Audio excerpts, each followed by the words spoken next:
Salve, salve nação alvinegra, começando mais um vídeo aqui no canal John do Timão. Então se você for novo, já se inscreve aqui embaixo, deixa o seu like para fortalecer, que hoje é sábado, dia 21 de outubro, né? O Corinthians entra em campo apenas amanhã pelo Campeonato Brasileiro contra o América Mineiro, né? Um jogo aí extremamente importante pra gente, vamos falar mais à frente disso aí, tá? Temos também a final da Libertadores Feminina hoje à noite, o John vai trazer aí as informações pro torcedor e muitas novidades aí sobre eleições, mercado da bola e muito mais. Peço que me sigam nas redes sociais, Instagram, TikTok, Kawaii, Twitter, todos os links aqui embaixo na descrição. Editor, vamos pra cima e pode rodar a vinheta. Salve o Corinthians! Bom, rapaziada, já aproveito para apresentar para vocês a ibet.com, parceira aqui do canal John do Timão, e para você que fizer o cadastro pelo link do John que está aqui na descrição ou no comentário fixado, já vai ganhar bônus exclusivos para novos membros, tá? Temos também muitas recompensas, promoções e muito mais lá na iBet. O John já fez a aposta dele de hoje, tá? Temos alguns jogos aí do Campeonato Brasileiro. Temos o líder Botafogo contra o Atlético Paranaense. Coloquei vitória do Botafogo ou empate. E também temos Cuiabá e Goiás. Coloquei vitória do Cuiabá ou empate também, tá? Então chance dupla aí nas duas apostas. A odd total aí deu 1,54. Uma odd bacana, tá? Pra gente aproveitar aí o sabadão. Vamos pra cima, rapaziada. Aproveitem o link do John. O link do John está aqui embaixo. ibet.com, a sua casa de apostas. Bom, para quem acompanha aí a nossa equipe feminina, tá? Estamos na final da Libertadores contra o Palmeiras, tá? Então um derby, um clássico em uma final de Libertadores que acontece hoje, 8h30 da noite, tá? No estádio Pascoal Guerreiro, em Santiago de Cali, na Colômbia, tá? Toda a competição está acontecendo na Colômbia, né? E aí a final hoje também lá na Colômbia. O Corinthians eliminou o Internacional no meio da semana, né? No empate, foi para os pênaltis, o Corinthians avançou. E o Palmeiras tinha vencido o Atlético Nacional, certo? E aí temos esse derby, esse clássico de hoje. O torcedor corintiano pode acompanhar aí essa final pelo canal Gold no YouTube ou pelo canal do meu Timão também no YouTube e aí pela TV fechada no Sport TV ou no Band Esportes, certo? Então a gente tem aí essas quatro opções para o torcedor corintiano acompanhar, né, essa grande final, esse derby paulista na final da Libertadores feminina. E eu quero saber, rapaziada, qual o palpite de vocês para a partida de logo mais entre Corinthians e Palmeiras. Bom, rapaziada, ontem divulgaram aí os áudios do VAR, tá, da partida entre Fluminense e Corinthians no Maracanã, um empate em 3-3, e aí tivemos dois lances cruciais da partida, primeiramente o pênalti marcado para o Corinthians, e o lance que o Fluminense ficou pedindo pênalti em cima do Samuel Xavier, que não foi marcado, tá? Na primeira avaliação, o pênalti em cima do Juan Oliveira, eles revisaram muito o lance, tá? Muito mesmo. E aí tem a frase do VAR, falou, ó, tem um braço nas costas do Juan Oliveira e os dois estão em velocidade. Pra mim, é pênalti, tá? E o árbitro já havia marcado também na hora, tá? O VAR concordou com a marcação dele, deu pênalti, Fábio Santos bateu e fez o gol. Depois tem o lance que vem o lançamento do Fluminense nas costas do Fábio Santos, vem o passe para trás, o Samuel Xavier chega chutando, chuta, a bola vai para fora, depois o Fábio Santos pisa no pé dele. Na hora que eu vi o replay, eu falei, pênalti. O VAR reviu o lance, certo? E aí a interpretação deles foi, o Samuel Xavier chuta, a bola sai, depois que o Fábio Santos pisa no pé dele, tá? Então a ação do Fábio Santos já foi depois que o Samuel Xavier já tinha chutado e depois que a bola já tinha até saído, tá? Então eles entenderam que não foi pênalti por isso, mas eles viram o pisão, relataram, o pisão, existe o pisão do Fábio Santos, mas a jogada já tinha encerrado, tá? Então por isso que não foi marcado o pênalti para a equipe do Fluminense contra o Corinthians, tá? Então está aí a explicação do VAR, quero saber a opinião de vocês, a análise, já havia comentado, existe o pisão do Fábio Santos e também para mim foi pênalti em cima do Juan Oliveira. É um pênalti besta? Sim, mas o jogador do Fluminense empurra o Juan Oliveira. Ele tá na frente, vai esperar a bola para dominar, o cara veio atrás, atropelou, pênalti dentro da área, tá? Do Fábio Santos, pisou, é falta dentro da área, é pênalti, tá? Só que a questão principal foi, a bola já tinha saído, o Samuel Xavier já tinha completado o movimento, chutou direto pra fora, a bola saiu, aí que tem o pisão do Fábio Santos. Nessa fração de segundo, pra vocês verem o tanto que o Fábio Santos estava atrasado. O lance já tinha acabado depois que ele deu o pisão, tá? Quando ele dá o pisão, já tinha acabado o lance, para vocês entenderem aí a situação do nosso lateral esquerdo, e eu quero saber a opinião da fiel torcida, tá? Bom, e hoje temos o retorno do Campeonato Brasileiro, né, já na sequência aí, né, da rodada. Hoje temos alguns jogos importantes pro Corinthians, o principal deles, Cuiabá e Goiás, certo? O Goiás com 30 pontos, o Cuiabá com 36. O Corinthians tá ali no meio com 32. Qualquer resultado influencia na vida do Corinthians. Temos o São Paulo também, que está a 3 pontos do Corinthians e enfrenta o Grêmio, tá? E também Bahia e Fortaleza, certo? Que o Bahia está a 1 ponto do Corinthians. O outro jogo é Botafogo e Atlético Paranaense, não tem muita influência na vida do Corinthians nesse momento, tá? Amanhã, trago aí no vídeo de amanhã os resultados desses jogos, né? Temos também aí outras partidas que influenciam pro Corinthians, o jogo do Cruzeiro, Vasco, tá? O Vasco tem um clássico, o Cruzeiro tem um clássico. O Internacional pega o Santos, confronto direto. O Corinthians pega o América, que é o jogo que a gente tanto esperava em casa, né, para somar esses pontos e ter um respiro na tabela. E foi até o que o Mano Menezes comentou na coletiva de imprensa, tá? Ele falou, ó, essa passagem da tabela era difícil. São Paulo no Morumbi, Flamengo em casa e Fluminense no Maracanã. Temos que considerar isso. Se olharmos para trás, teve dificuldade no primeiro turno também. A gente analisa tudo, o nível do adversário, e sabe que tem momentos em que pontua menos. O que trabalho é com rendimento, que é no que nós podemos interferir. O rendimento melhorou e dá perspectiva para vencermos ali na frente. E a sequência do Corinthians tem tudo para ser positiva. A gente pega o América, pega o Cuiabá fora e o Santos em casa. São 3 confrontos direto. 3 confrontos para o Corinthians fazer, no mínimo, 7 pontos, tá? É a sequência que a gente espera para batermos 7 pontos. E aí o Gil comentou disso também, tá? Ele comentou sobre essa questão do jogo em casa contra o lanterna da competição. Ele falou, ó, sabemos que na nossa casa temos que vencer. O último jogo em casa contra o Flamengo foi muito difícil, mas como falei, sempre falo. Acho que a nossa força é o nosso torcedor, aquilo que eles têm proporcionado. Eles têm enchido a nossa casa e nós, jogadores, temos que nos conscientizar disso.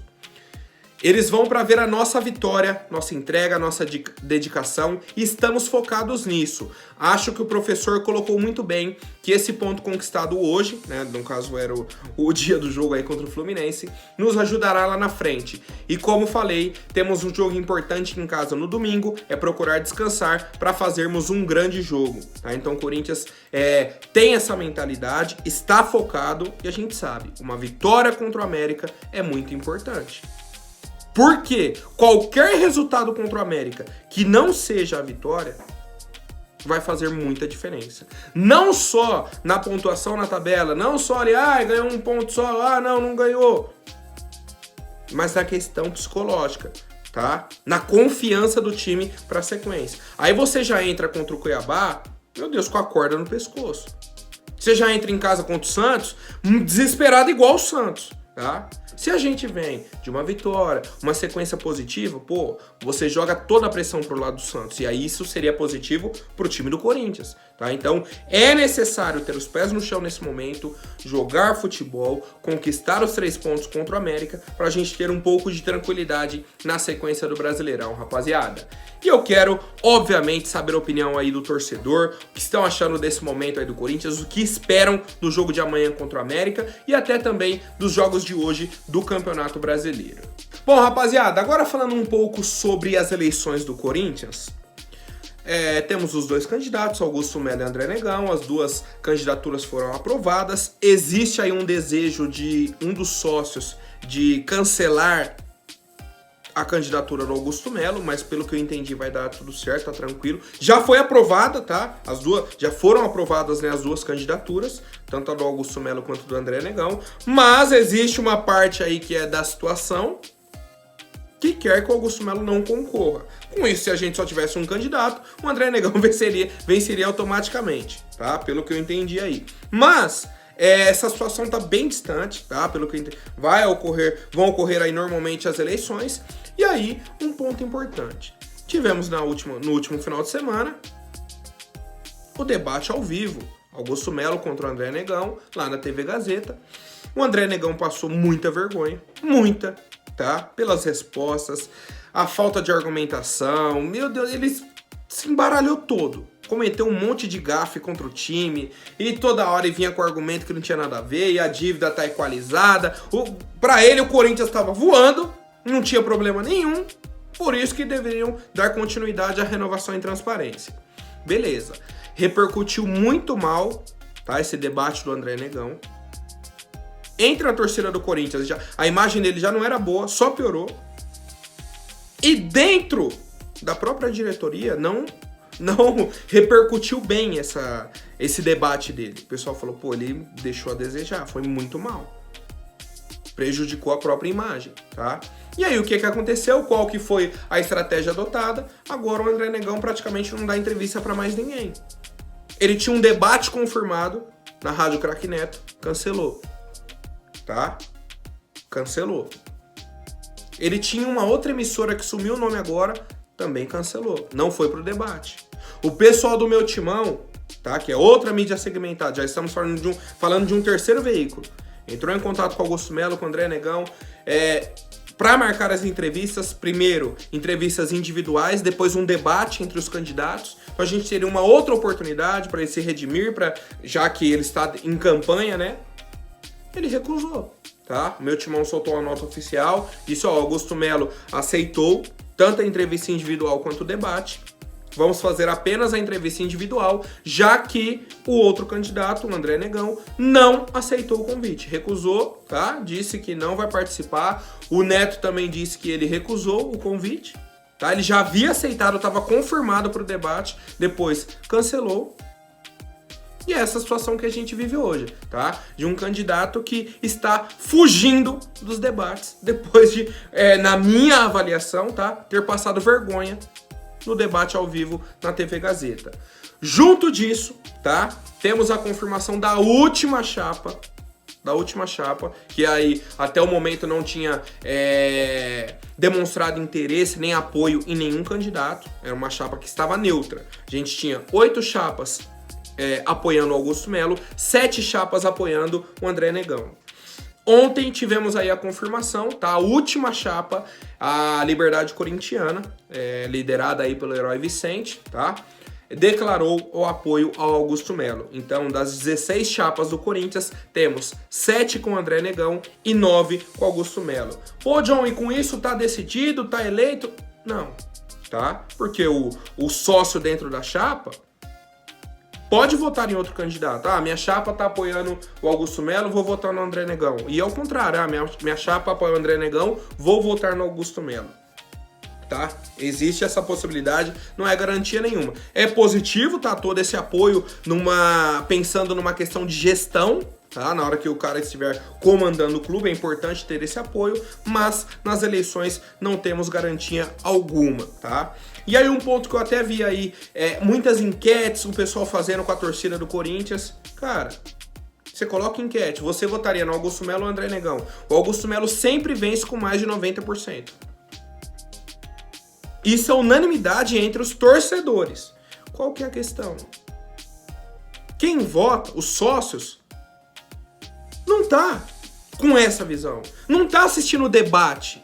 Não tá vendo que o André Negão não quer ir num debate. Porque o debate é mais pro torcedor do que propriamente pro sócio, tá? Então, por mais que a gente tenha essa visão, esteja acompanhando o movimento do André Negão e do Augusto Melo, isso ainda não furou a bolha, por exemplo, dos sócios, tá? É algo ainda muito fechado e eu quero saber a avaliação de vocês, rapaziada. Bom, agora falando um pouco sobre o mercado da bola, tá? O Corinthians já abriu as conversas com o Paulinho, jogador aí que teve o retorno ao Corinthians, com aquela questão da Taunza e tudo mais, e aí a empresa não pagou os salários, Paulinho machucou uma vez, rompeu o ligamento cruzado anterior, ficou aí bastante tempo parado, fez a recuperação, voltou esse ano, tá? Voltou fazendo gols, mudou de posição com o Luxemburgo, veio para jogar de primeiro volante, e aí no segundo, terceiro jogo dele, rompeu o ligamento de novo, tá? Paulinho disse que retorna para 2024. A questão, o problema, é que o contrato dele acaba agora em dezembro de 2023. Já existe uma lei, né, que se o jogador está lesionado, o clube é obrigado a renovar o contrato dele até que ele esteja apto a jogar futebol, tá? Então o Corinthians tem que renovar pelo menos, tá? Pelo menos até o meio do ano com o Paulinho. E pelo que eu entendi, a renovação dele vai ser até o fim do ano que vem, tá? Então o Paulinho deve ganhar mais um ano de contrato com o Corinthians, tá? Por conta dessa renovação obrigatória, certo? E aí o Paulinho deve ajudar a nossa equipe na próxima temporada. De 2024 para 2025 aí já é uma projeção muito difícil de se fazer, tá? Vai depender aí de como ele vai retornar de lesão, se ele vai querer dar continuidade na carreira dele, se vai ter condições. Se ele vai, então encerro aqui no Corinthians, mas vou para outro clube, tá? São muitas possibilidades, mas o momento hoje o Corinthians é obrigado a renovar o contrato do Paulinho. Já abriu as conversas para isso e deve renovar até o fim de 2024. E eu quero saber a opinião de vocês, rapaziada. O Paulinho ainda é um jogador que vai ajudar o Corinthians na próxima temporada ou não? Já era, esquece. Tem muita gente que acha que o Paulinho já deveria se aposentar, né, depois dessa sequência de lesões aí e tudo mais, mas eu quero saber a opinião do torcedor. Certo, família? Por hoje é isso. Amanhã eu volto com mais novidades sobre o nosso Coringão. Até mais, um forte abraço e vai Corinthians!